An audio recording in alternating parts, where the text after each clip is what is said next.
Terima kasih, Anda masih bersama kami Damai Indonesiaku, dan pertanyaan pertama disampaikan Ibu Neneng tadi pada kesimpulannya adalah bagaimanakah mewujudkan keluarga samawa tetapi di lingkungan yang berbeda-beda, baik berbeda keyakinan, berbeda kelas sosial dan sebagainya. Ustadz Asmar. Bagaimana menciptakan keluarga sakinah di tengah perbedaan di lingkungan kita yang begitu banyak, mulai dari ras, agama, model dan lain sebagainya. Nah, yang paling penting harus kita perhatikan di sini adalah pondasinya. Apa pondasi daripada keluarga itu adalah kita sendiri. Makanya Rasulullah katakan al-ummu madrasatul ula. Ibu itu adalah sekolah pertama bagi anak-anaknya.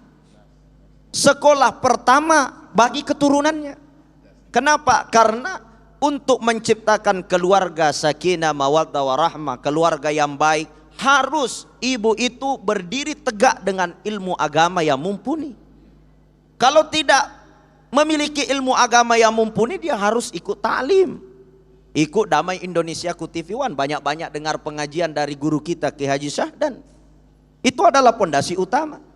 May yuridillahu bihi khairan yufaqihu fiddin. Siapa yang Allah kehendaki bahagia, selamat, tenang, mendapatkan keselamatan dunia dan akhirat, yufaqihu fiddin, maka dia diberikan agama yang faqih di dalam hatinya.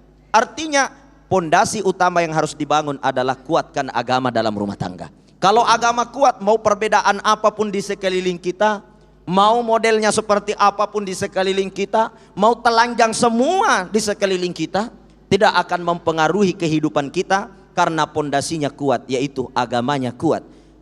Pohon boleh berdiri menjulang tinggi, akan tetapi harus ditopang dengan akar yang kuat. Apa akar itu? Adalah agama di dalam lingkungan keluarga kita. Kalau agama hidup, agama terbangun, maka yakinlah hidup kita akan diberikan kedamaian, ketentraman, keselamatan. Karena kenapa? Adanya pondasi utama yang kuat. Yang kedua, agar dalam lingkungan rumah tangga kita menjadi keluarga yang sakinah mawaddah warahmah, maka suami istri itu harus sekupu. Apa itu sekupu? Harus sesuai, sesia sekata.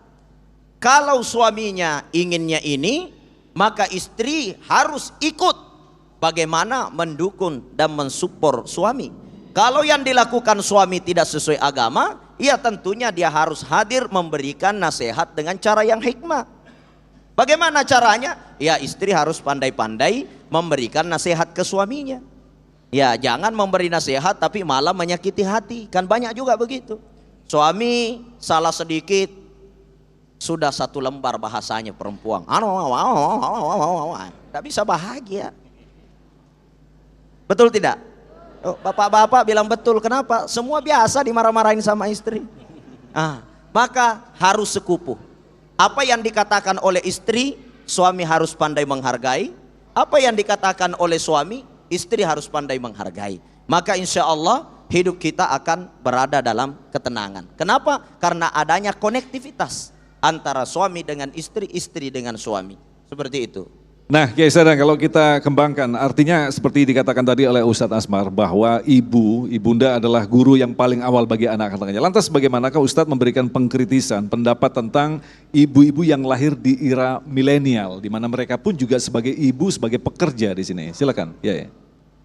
Iya, jadi memang inilah uniknya perempuan, Mas Agung. Dia multi talent. Kalau laki-laki itu kan hanya fokus satu. Maka ibu-ibu kalau suaminya lagi baca buku di depan komputer, lagi betulin sesuatu, ibu panggil belum tentu dengar. Bukannya budek, malah fokusnya satu. Tapi kalau perempuan, Masya Allah, satu kesempatan bisa 3-4 kegiatan dilakukan. Itu Mas Agung lagi sambil goreng nasi, sambil nyusuin anak, kaki ngepel, nungguin mesin cuci, masih bisa update status tuh.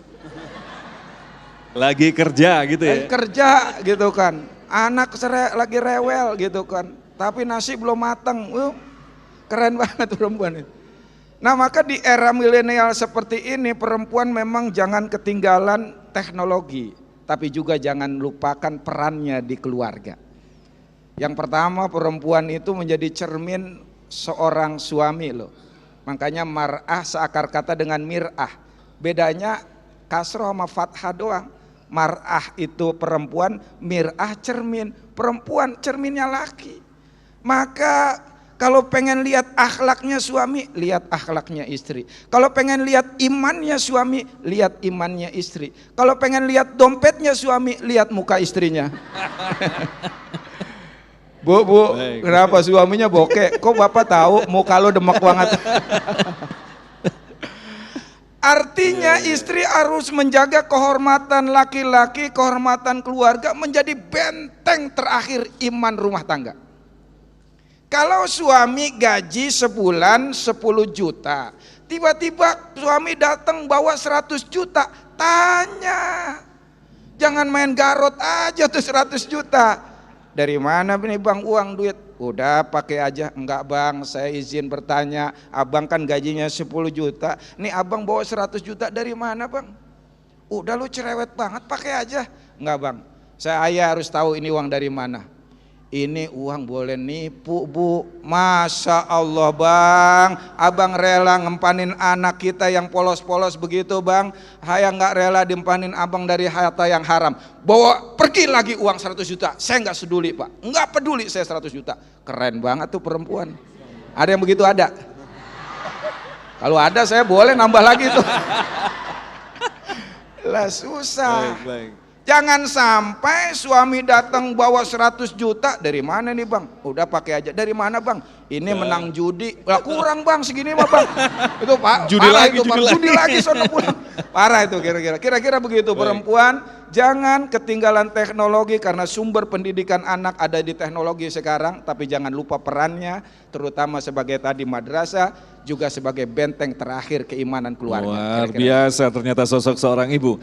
Pertanyaan selanjutnya akan disampaikan oleh Bapak Encup Supriyadi yang akan dijawab oleh Kiai Syahdan. Bapak Encup Supriyadi.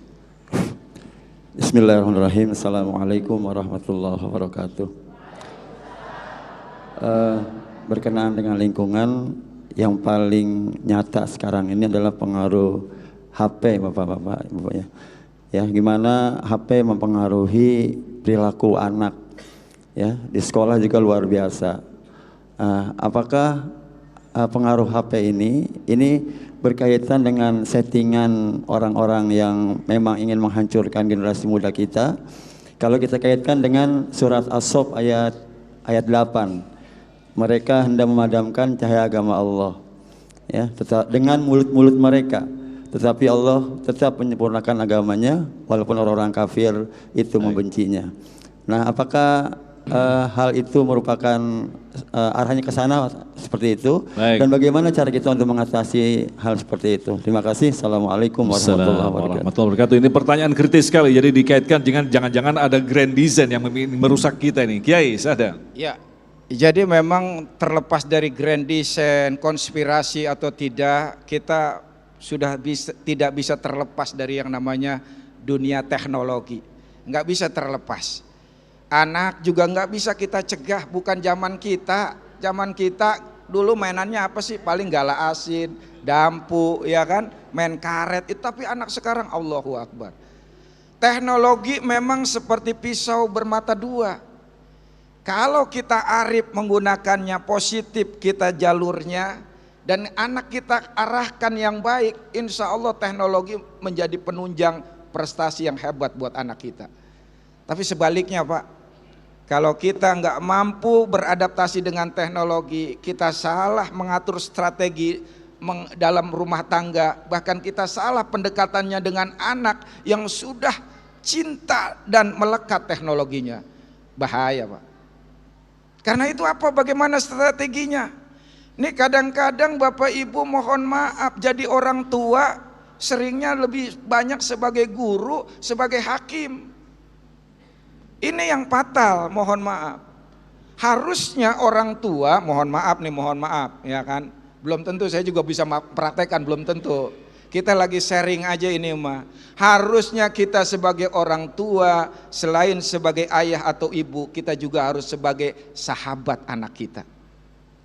Kita harus masuk Bapak Ibu ke hobi anak kita.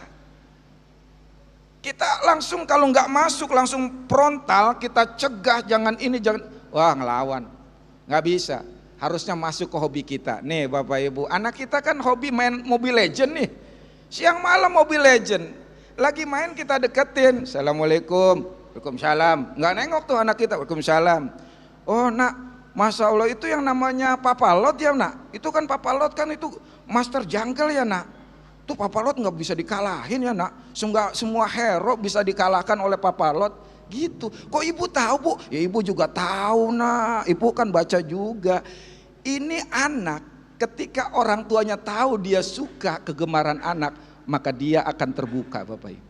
Maka dia akan mudah bisa diatur sama kita. Jangan sampai kita buta terhadap hobi dan kegemaran anak.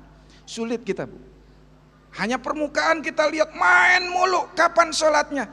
Ya kita nggak tahu dia udah sholat apa belum, kita langsung menjudgment. Ini yang tidak boleh.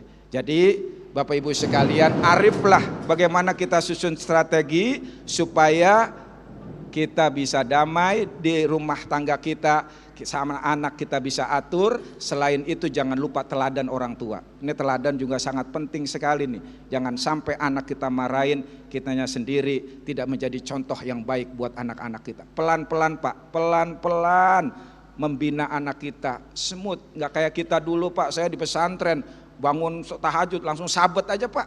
Sekarang begitu, lah masuk polisi kita. Bener nggak? Sekarang anak harus pelan-pelan. Tahu nggak Pak? Ada ilustrasi analogi bagaimana kodok Pak. Kalau kita masukin ke air yang sangat panas, dia langsung mental, lompat. Tetapi kalau kita masukkan ke air yang dingin, lalu kemudian kita panasin pelan-pelan, maka kodok sampai mati dia tidak akan pergi di situ. Kenapa? Karena tidak terasa dia mengalami perubahan air di lingkungannya. Begitu juga harusnya kita bukan hanya kepada anak kita, keluarga kita, tapi ke masyarakat kita hendaknya seperti itu. Wallahu a'lam bishawab. Baik, selanjutnya kita persilakan kepada Ibu Hartati. Sudah nyala Bu. Bismillahirrahmanirrahim. Assalamualaikum warahmatullahi wabarakatuh. Saya Ibu Hartati dari Majelis Al-Mukaromah mau bertanya kepada Pak Ustadz, bagaimana cara kita dapat bertahan dalam keimanan dan ketakwaan di lingkungan orang-orang yang jauh dari keimanan dan ketakwaan? Demikian, wassalamualaikum warahmatullahi wabarakatuh. Waalaikumsalam warahmatullahi wabarakatuh. Kita akan jawab selepas pesan-pesan berikut ini. Tetaplah bersama kami. Damai Nusaku yang dipersembahkan oleh Sarung Wadimor, tentu sarung kita.